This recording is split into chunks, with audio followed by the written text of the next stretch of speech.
welcome to the channel. In the spirit of watch time, we're gonna do some reactions. I've put out some content. The videos don't seem to go very far. There's a couple of videos that are really going, they're slow growing, but it's information that not a lot of people are really interested in, and it's kind of really niche topics that really have to do with specific areas of fish keeping. So the videos really aren't going to be for the vast majority. They're going to be for a minority of people that are looking for certain aspects and certain information. Figured reaction videos are good. They're a lot of fun. People laugh. Sometimes they're quite informative. Sometimes they're not very informative. Sometimes you find videos that just, after you're done with the reaction, you're kind of like, wow, that really was a waste of time and a waste of a video, which some of those need to be called out also. I know I've got a bunch of videos that are not easy to get through. The information sometimes is hard to digest. The majority of my videos have less than 40% watch. So we're going to go into doing some reactions. KGTropicals did a I dare you to try and kill these fish video. Really curious as to what fish they've got in this video. I know over my years of experience, some fish have passed away that were really quite surprising that they actually passed away. It made you wonder what was going on. So this ought to be a really interesting video. Stick around through the whole thing.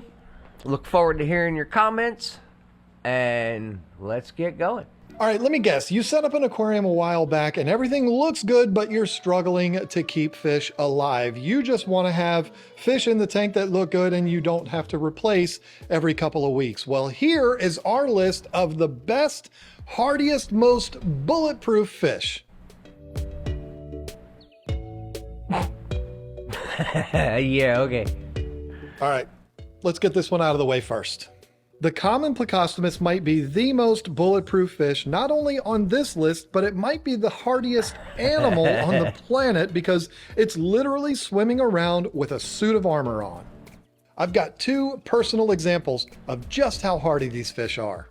First is when Lisa and I had our fish store, we came in one morning and found a common pleco that had jumped out of one of our tanks and was on the floor dry as a bone and hard as a brick.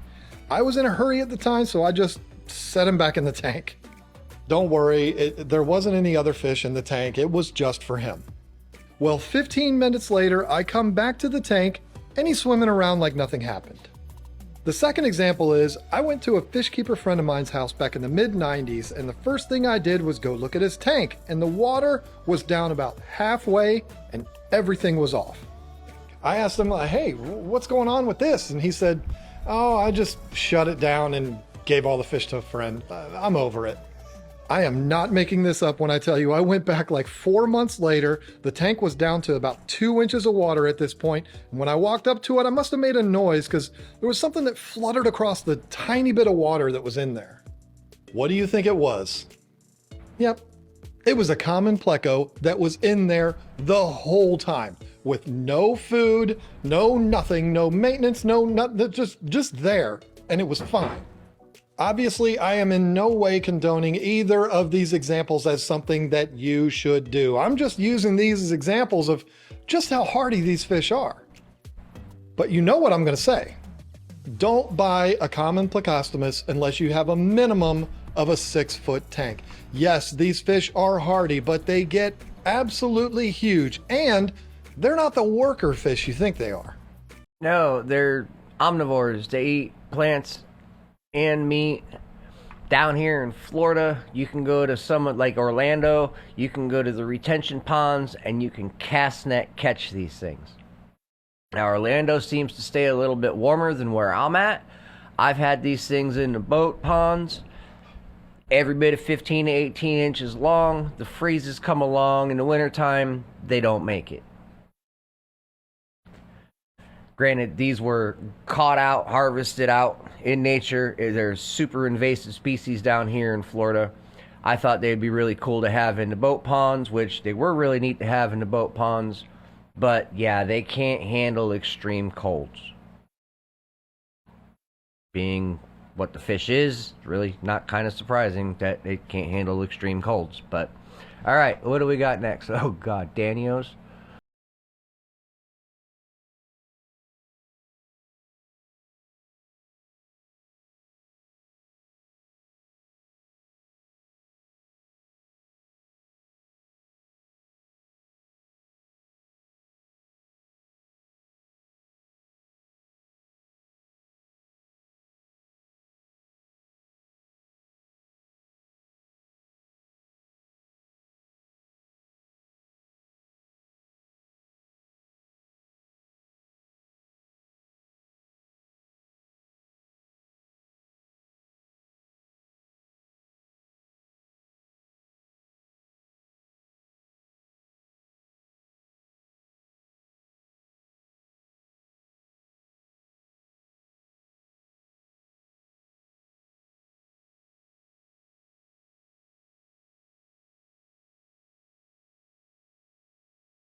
Yeah, channel's not big enough here to have a join button.